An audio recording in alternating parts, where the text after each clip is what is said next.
एक किसान बहुत परेशान था। उसे अपने खेतों को सींचने के लिए पानी की जरूरत थी, इसलिए वह कई दिनों से अपनी जमीन के आसपास किसी कुएं की तलाश कर रहा था। इसी तलाश में वह घूम ही रहा था कि अचानक उसे एक कुआं दिखा। ये कुआं उसके खेतों से बहुत नजदीक था, इसलिए किसान बहुत खुश हुआ। उसने सोचा कि अब उसकी परेशानी खत्म हो गई। ये सोचकर वह खुशी खुशी घर चला गया। अगले दिन वह पानी लेने कुएं पर पहुंचा। जैसे ही उसने कुएं के नजदीक रखी बाल्टी कुएं में डाली, वहां एक आदमी आ धमका। वह किसान से बोला, ये कुआं मेरा है, तुम इससे पानी नहीं ले सकते। अगर तुम इस कुएं से पानी लेना चाहते हो तो तुम्हें इस कुएं को खरीदना होगा।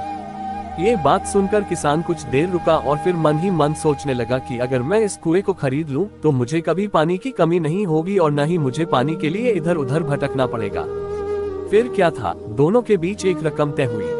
किसान के पास उतने पैसे तो थे नहीं, लेकिन वह यह मौका छोड़ना नहीं चाहता था।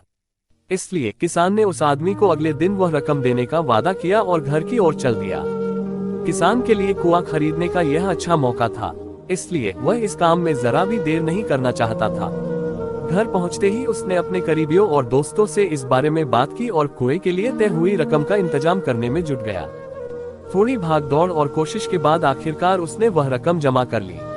अब वह पूरी तरह से निश्चिंत हो चुका था कि उसे कुआं खरीदने से कोई नहीं रोक सकता। जमा हुए पैसों को लेकर वह फिर घर चल दिया। उसे बड़ी बेसब्री से इंतजार था कि कब रात खत्म होगी और वह कुआं खरीदने जाएगा। इसी सोच में वह पूरी रात सो नहीं सका। अगले दिन सुबह होते ही वह कुआं खरीदने निकल पड़ा। उस आदमी के घर पहुंच किसान ने उसके हाथ पर पैसे रखे और कुएं को खरीद लिया। अब तो कुआं किसान का हो गया था, तो फिर उसने पानी निकालने में देर नहीं की।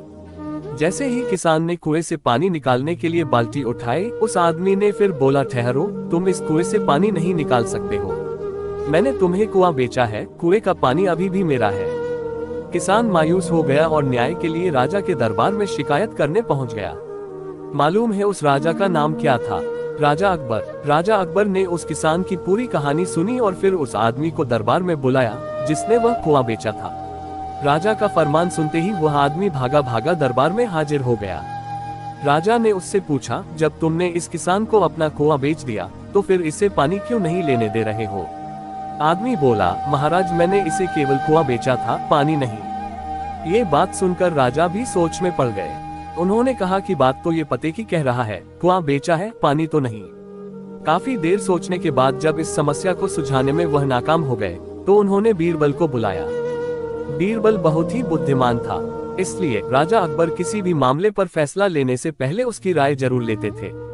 बीरबल ने एक बार फिर दोनों से उनकी समस्या पूछी। पूरी बात जानने के बाद बीरबल ने उस आदमी से कहा, ठीक है, तुमने कुआं बेचा, पानी नहीं, फिर तुम्हारा पानी किसान के कुएं में क्या कर रहा है? कुआं तुम्हारा नहीं है, फौरन अपने पानी को कुएं से बाहर निकालो। बीरबल का इतना कहते ही उस आदमी को समझ आ गया कि अब उसकी चालाकी किसी काम नहीं आने वाली। उसने राजा से फौरन माफी मांगी और माना कि कुएं के साथ उसके पानी पर भी किसान का पूरा अधिकार है। ये देखकर राजा अकबर ने बीरबल की बुद्धिमानी की तारीफ की और कुआं बेचने वाले आदमी पर धोखेबाजी के लिए जुर्माना लगाया। कहानी से सीख। किसान और कुएं की कहानी से पता चलता है कि अपने आप को दूसरे से अधिक चालाक नहीं समझना चाहिए। साथ ही धोखा देने की आदत से भी दूर रहना चाहिए, क्योंकि कोई ऐसा भी हो सकता है जो आपसे भी अधिक बुद्धि का इस्तेमाल करना जानता हो। ऐसे में आपका धोखा पकड़ा जाएगा और आपको अपने किए का भुगतान करना होगा, जैसे इस कहानी के अंत में कुआं बेचने वाले आदमी को करना पड़ा।